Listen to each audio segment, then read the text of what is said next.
രാഹുൽ മാങ്കൂട്ടത്തിനെതിരായ ബലാത്സംഗ കേസിൽ ലൈംഗിക ബന്ധവും ഗർഭഛിദ്രവും ഉഭയസമ്മത പ്രകാരമാണ് എന്ന് സൂചിപ്പിച്ചാണ് മുൻകൂർ ജാമ്യം അനുവദിച്ചുകൊണ്ടുള്ള ഹൈക്കോടതിയുടെ ഉത്തരവ്. പരാതിക്കാരിയും രാഹുലും തമ്മിലുള്ള വാട്സ്ആപ്പ് ചാറ്റുകളിൽ നിന്നടക്കം ഇങ്ങനെയാണ് മനസ്സിലാക്കേണ്ടത് എന്നും മുൻകൂർ ജാമ്യം നൽകിക്കൊണ്ടുള്ള ഉത്തരവിൽ കോടതി പരാമർശിക്കുന്നു. ക്രൂരമായ പീഡനത്തിന് ഇരയായ ഒരാൾ വീണ്ടും അതേ വ്യക്തിയുടെ അടുത്തേക്ക് പോകുന്നത് അവിശ്വസനീയമാണ് എന്നും ഇത് ഉഭയസമ്മത പ്രകാരമുള്ള ബന്ധമായിരുന്നു ഇരുവരും തമ്മിലുള്ളതെന്നുമുള്ള കാര്യങ്ങളാണ് ഹൈക്കോടതി ഉത്തരവിൽ പറയുന്നത്. ബന്ധം തകരുമ്പോൾ അത് പീഡന കേസായി മാറ്റുന്ന പ്രവണത ശരിയല്ലെന്നും ഇക്കാര്യം അംഗീകരിക്കാനാകില്ലെന്നും ജസ്റ്റിസ് കൗസർ എടബക്കത്തിന്റെ ഉത്തരവിലുണ്ട്. ഗർഭചിത്രം പരാതിക്കാരുടെ സമ്മതത്തോടെയാണെന്നാണ് ഹൈക്കോടതിയുടെ വിലയിരുത്തൽ. വാട്സ്ആപ്പ് ചാറ്റുകളിൽ നിന്ന് അങ്ങനെയാണ് മനസ്സിലാക്കേണ്ടത്. രാഹുലിന്റെ സുഹൃത്താണ് യുവതിക്ക് ഗർഭചിത്രത്തിനുള്ള മരുന്ന് നൽകിയത്. ഇത് യുവതി ആവശ്യപ്പെട്ടതനുസരിച്ചാണ് വാട്സ്ആപ്പ് ചാറ്റുകളിലൂടെ എന്നും കോടതി നിരീക്ഷിച്ചു. ഗർഭചിത്രം രാഹുലിന്റെ നിർബന്ധപ്രകാരമായിരുന്നോ എന്ന് വിചാരണയിൽ വ്യക്തമാക്കണമെന്നും കോടതി ഉത്തരവിൽ പറയുന്നു. പ്രായപൂർത്തിയാക്കിയ രണ്ട് വ്യക്തികൾ പരസ്പരം സമ്മതത്തോടെ ദീർഘകാലം ബന്ധത്തിൽ ഏർപ്പെടുന്നത് ബലാത്സംഗമായി കണക്കാക്കാനാവില്ല.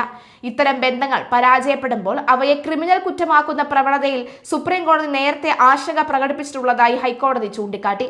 പരാതിക്കാരി രാഹുലുമായി മുൻപ് പ്രണയത്തിലായിരുന്നുവെന്നും ആരോപിക്കപ്പെട്ട സംഭവത്തിന് ശേഷം അവർ ഒന്നിച്ചു കഴിഞ്ഞിരുന്നുവെന്നും കോടതി നിരീക്ഷിച്ചു. അതിനാൽ ഇത് നിർബന്ധിത ലൈംഗിക അതിക്രമമാണോ എന്ന കാര്യത്തിൽ വ്യക്തത വരുത്താൻ പ്രോസിക്യൂഷനോട് കോടതി ആവശ്യപ്പെട്ടിരുന്നു. പരസ്പര സമ്മതത്തോടെയുള്ള ബന്ധമായിരുന്നു താനും അതിജീവിതയുമായി ഉണ്ടായിരുന്നത് എന്നും ബന്ധത്തിൽ വിള്ളലുണ്ടായപ്പോൾ പരാതി നൽകിയതാണ് എന്നുമായിരുന്നു രാഹുൽ വാദിച്ചത്.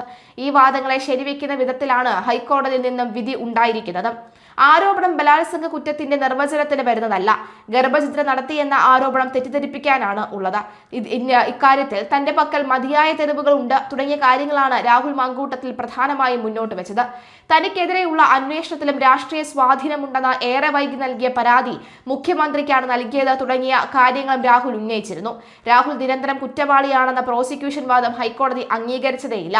ആദ്യത്തെ കേസ് ഉണ്ടായതിന് ശേഷമാണ് പിന്നീട് 2 കേസുകൾ രജിസ്റ്റർ ചെയ്യപ്പെട്ടതെന്ന കാര്യവും കോടതി ചൂണ്ടിക്കാട്ടി. അതേസമയം ബലാത്സംഗ കേസിൽ കർശന വ്യവസ്ഥകളോടുകൂടിയാണ് ഹൈക്കോടതി ജാമ്യം അനുവദിച്ചത്. ഈ മാസം 16-ന് അന്വേഷണ ഉദ്യോഗസ്ഥന് മുൻപാകെ ഹാജരാകണമെന്നും അന്ന് മൊബൈൽ ഫോൺ സമർപ്പിക്കണമെന്നടക്കമുള്ള ഉപാധികളോടെയാണ് ജസ്റ്റിസ് കൗസർ എടബക്കത്തിന്റെ ബെഞ്ച് മുൻകൂർ ജാമ്യം അനുവദിച്ചിരിക്കുന്നത്. 3 ദിവസം രാവിലെ 10 മുതൽ വൈകിട്ട് 4 വരെ ചോദ്യം ചെയ്യലിന് ഹാജരാകാനാണ് കോടതിയുടെ നിർദ്ദേശം.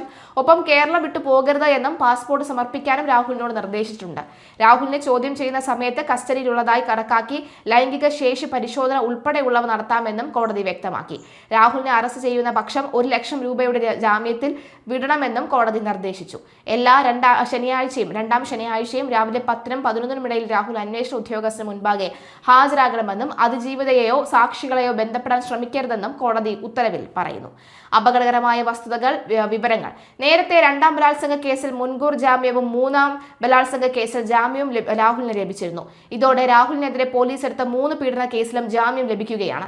രാഹുൽ ബലാത്സംഗം ചെയ്യുകയും പിന്നീട് ഗർഭചിത്രത്തിന് നിർബന്ധിച്ചെന്ന് ആരോപിച്ച് അതിജീവിത നൽകിയ പരാതിയെ തുടർന്ന് പോലീസ് കേസെടുക്കുകയും രാഹുൽ ഒളിവിൽ പോവുകയും ചെയ്തിരുന്നു. മുൻകൂർ ജാമ്യവുമായി തിരുവനന്തപുരം സെഷൻസ് കോടതിയെ സമീപിച്ചെങ്കിലും ഹർജി അനുവദിക്കാതെ വന്നതോടുകൂടി ഹൈക്കോടതിയെ സമീപിക്കുകയായിരുന്നു. തുടർന്ന് ഹർജിയിൽ തീരുമാനമാകുന്നതുവരെ കോടതി അറസ്റ്റ് വിലക്കിയതോടെയാണ് രാഹുൽ ഒളിവിൽ നിന്ന് പുറത്തുവന്നത്.